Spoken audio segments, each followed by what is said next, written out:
Right, 1883, good luck. Let's play Sicilian for this one, just for some variety. I have studied the Sicilian, but many moons ago, so I understand some of the concepts, but I don't play it routinely, so if I encounter an opponent who does, I'm likely to be in a lot of trouble. That's just chess on it. You want some variety, you don't want to play the exact same openings every single game. What to do? I'm going to devote the bishop. I'm not sure which square yet. We're trying to deal with this annoying bishop. So does this run into a problem with queen down? I guess I can just take the knight if that happens, right? Yeah, I think I can go there. If I'm wrong, I'm wrong. See, I'm already well out of theory here, so we're just making some moves. I think we can take then. It's probably okay to push now. I want to try and not get this bishop trapped though, which could happen. Or do I need the knight up first? I'm debating here. Pawn down. I mean, I guess I can go this way, can't I? It might be more awkward, but I'm going to go d5. I might not get another chance to play d5, but I've got one knight that can come this way. It might probably should advance here. Probably should and does. So I'm actually going to take here. I might not get another chance to. It does give us this slight problem. But obviously, right now I can move and move if I need to. It just takes a bit more time. Otherwise, we're going to try and come in. You might even just push immediately. Yeah, he does go there. Expected that. Now, knight down. I think I'm in time to play knight across or knight up and then pawn up. But of course, the queen can jump as well. The knight down, there's a mate threat.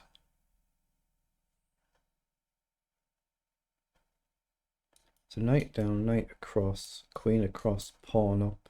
Actually, no, queen across, I'd be hitting the knight immediately, wouldn't I? So let's just see what our opponent does. But I'm just trying to play this sort of concept and target this pawn. They have given us time to come round and jump in. Okay. Bishop down, I'm not too worried about. It's this knight jump. But I don't really want to push the pawn just yet. So I'm going to bring the knight round and then try and activate the rook. Just to stop this pawn push. Yeah, the knight's gone back. So they might be looking at the f-pawn then rather than going for that quick mate attack. But we're just trying to come in and challenge this backward pawn. Okay, so I'll have to come in now. There is a chance that I might end up getting the rook trapped, of course. That's just risk and reward. But we have a potential pawn push. So you can imagine if we can find a way to triple stack. We can jump the knight out the way. Or white could just trade. Let's just see. Oh, it does trade. I think I should go with the queen and then just immediately double stack the rooks. And maybe we can activate like this. So what do we do? What do we do? Across? Maybe I can play queen up this way.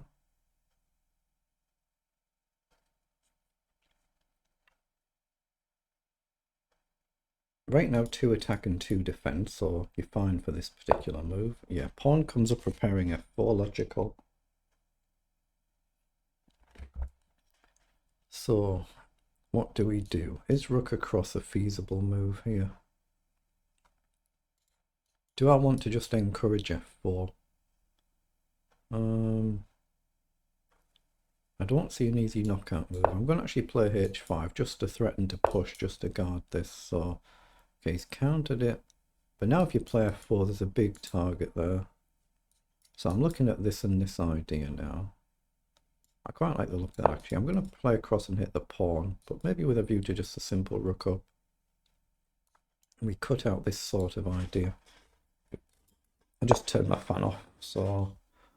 Right, is rook up a move now? I think it is, but do I need it? I'm not sure. I could do this actually, couldn't I? What's wrong with that? I've just got to watch out, like I say, for these quick attacks, but we can't really stop them.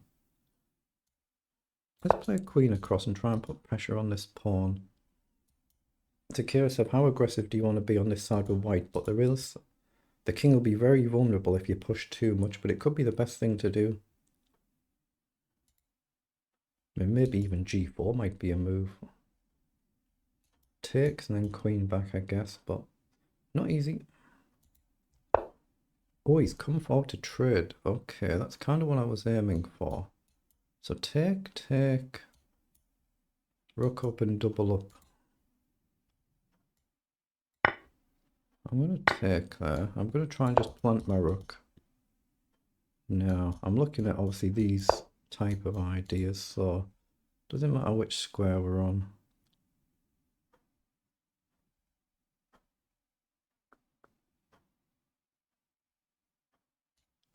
I'm going to go here just so I've got the option to come forward.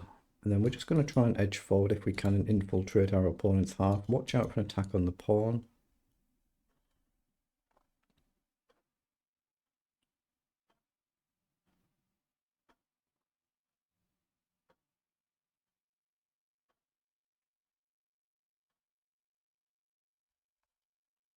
Just get the cursor off the board so there's no accidental slips there. So he's played rook across, so that allows us a potential to develop the rook.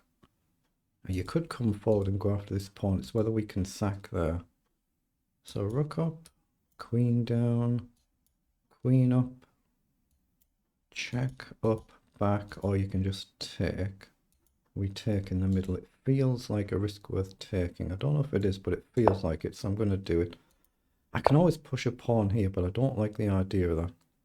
A queen trade, I think, feels good to us here because it's difficult to defend your pawns, so I'm going to go for that. We hit the rook as well as the queen. And it feels like it's difficult for white to defend all the pawns. Doesn't mean you can't, but it feels like it.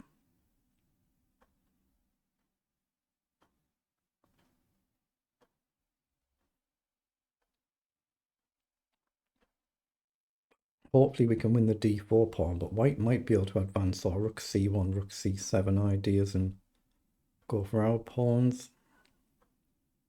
But if we can win d4, we've suddenly got a protected pass pawn of our own.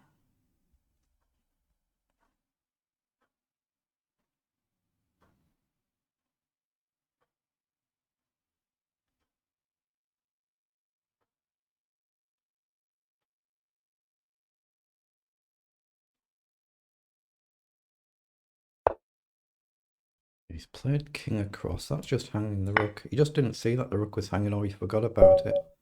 Yeah, he'd seen it, and then he just tried to figure something out and just forgot about it. Unlucky. That was a good effort, wasn't it? You can see how I can easily lose games like this. So it ended up being 28 moves, just a one move blunder. They're the move times for both players. So let's see what the engine says we actually played.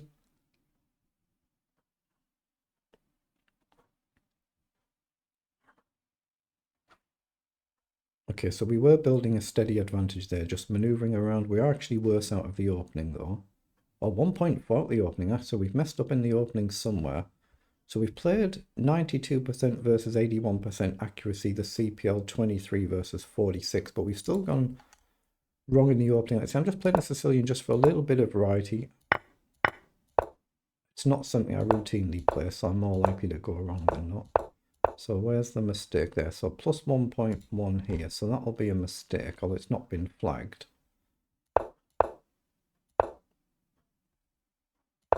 And this is where it changes.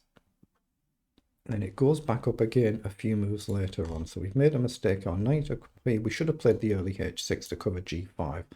So we should have actually done that instead of developing our knight. And now we're suddenly +2 worse. And then, yeah, you should have gone for the knight straight away. My idea was just to play knight across to block and hit the knight, but it's actually guarded. Queen across, pawn up, and I thought I was okay, but maybe I'm not. Maybe you can go for very quick attack. So we're -2 in this position.